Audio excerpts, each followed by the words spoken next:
Hello? No, I'm sorry he's not in right now. Can I take a message?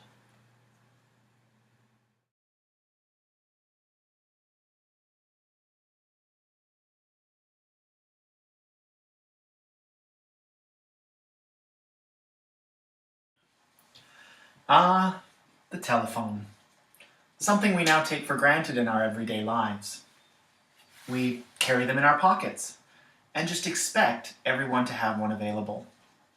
It has reshaped the way we communicate with each other and has become one of those things that we just can't live without.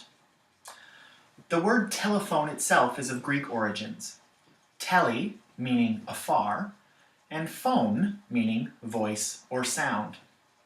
Indeed, that is the intended purpose of the telephone, to carry sounds long distances. It has been regarded as one of the most important inventions that changed the world.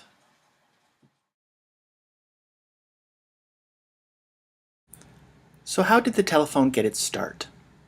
As a predecessor to the telephone, the telegraph had allowed information to be transported across long distances. That information, however, needed to be transmitted into Morse code and then sent as electrical signals to its intended location. This led inventors to try to discover a way to skip the middleman, if you will, which is the translation into code, and simply send voice along those same lines. A few gentlemen were working this aspect at roughly the same time in different parts of the world: Alexander Graham Bell, Elijah Gray, and Antonio Meucci. There is controversy surrounding who exactly invented the telephone. Alexander Graham Bell gets most of the credit, and while he had a significant influence on the development of the telephone as the president of AT&T, allegations of bribery and idea theft have left doubts about whether he was the true inventor. Was it Meucci, even though his patent description was vague? Was it Elijah Gray, who had the idea for a workable model, but arrived at the patent office after Bell? Regardless of who actually invented the telephone, the work done by all of those men shaped it into the culturally and socially revolutionary device that it has become.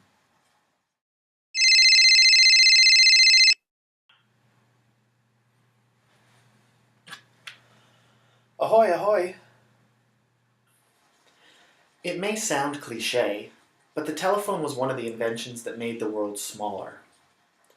Smaller is a figurative term, but the speed with which people could communicate directly and more personally rapidly increased. The telegraph allowed communications to happen more rapidly. The telephone added the personal element, in addition to the speed. Prior to the invention of the telephone, people would usually greet each other using the phrase, "good afternoon," or "good evening." As a result of the telephone, we now say, "hello," or "hi." Alexander Graham Bell wanted to use the phrase "ahoy ahoy" as the standard telephone greeting, but that was later simplified to the common "hello" we use today. That has carried over into everyday face-to-face interactions. There are other personal implications to the telephone. It connected people over long distances. Separated families and friends no longer needed to rely on writing letters, which were time-consuming to create and time-consuming to reach their destination. They could pick up the phone and hear their loved one's voice. This less formal communication tool allowed for spontaneity, which Walter Ong says, through analytic reflection, we have decided is a good thing.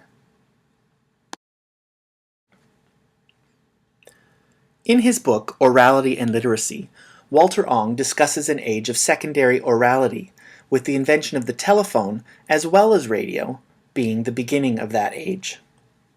This secondary orality has characteristics in common with the original age of orality, in that it fosters a sense of community through the passing of information orally. However, the audience for a telephone is much smaller. Telephones, as a dual communication device, were designed for one person on each end. Bell had originally intended the telephone for business use and promoted it as a way to get messages from the boss's home to the factory. The personal, staying in touch aspect was a secondary consequence. Prior to the telephone, there was a strict emphasis on record keeping, and one of the reasons that people were reluctant to adopt its use was because of the lack of a written record. There was a concern that if the information was not written down, that it would be lost. This led to a new form of written communication, the message pad. Date, time, from, call back, phone number are all important pieces of information associated with a telephone call and are conveyed via a type of shorthand notation. Sentence fragments are acceptable in a telephone message. This form of written shorthand has carried over into our current day use of mobile phones and emails. The telephone also added to the democratization of information sharing. When you look at the invention of the radio, this was also an important piece in the age of secondary orality. Yet it had more features in common with the original age than did the telephone. The radio has a passive audience in which the audience does not, and in fact cannot, interact with the speaker.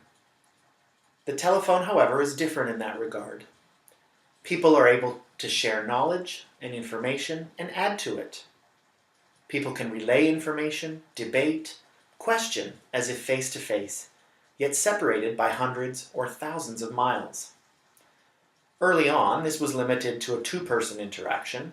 However, that has since developed into conference calls and speakerphones, so multiple people can participate in the conversation.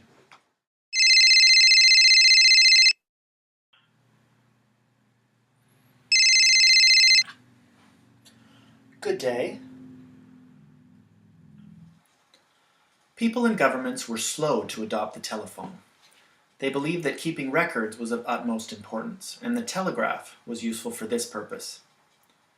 Once the telephone was adopted, however, it became an integral part of our modern-day lives. It also found its way into mainstream forms of entertainment. Kipling's The Finest Story in the World from 1891, Paston's A Writer of Books from 1894, and Dixon's The Story of a Modern Woman in 1898 were the first books to feature the telephone. It has also featured in music, film, television, and theater. Take a look at this picture. If you were asked in which country this picture was taken, you'd probably answer England, as the red telephone booth has become a cultural symbol of that country. There's an economic impact to telephones as well, not only in the manufacturing of the phones themselves, but also in the new jobs that were created surrounding its use. Telephone operators are the obvious career that comes to mind, but one of the roles of the receptionist has changed as well. One of the main functions of that position now is to answer any incoming calls.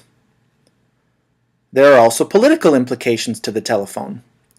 Information is power, and as Dagmar Lorenz reports, anyone in possession of important information has political power and influence at their disposal.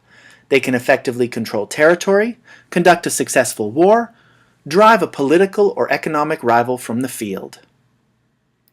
In fact, during World War II, the Americans and the British, thousands of miles apart, coordinated their war efforts with Roosevelt and Churchill talking over the telephone.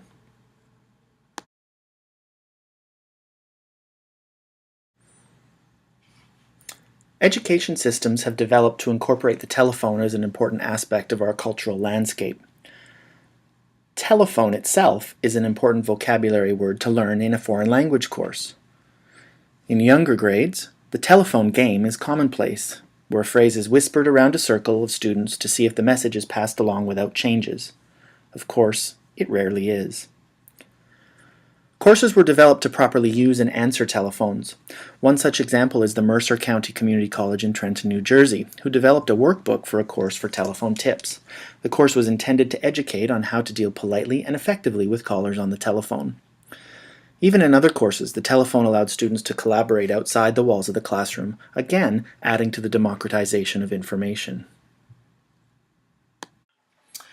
The telephone has become one of those devices that people cannot imagine living without. Without it, we'd perhaps still be communicating via carrier pigeon, or horse, train, or ship-carried letters, or maybe even the telegraph. Nye argues that technology is a social construction. We shape the technology and create it for our needs, wants, and desires. Yet the technology also shapes us. Our lives and some of the choices we make are a result of the technology available to us. The telephone is one such device.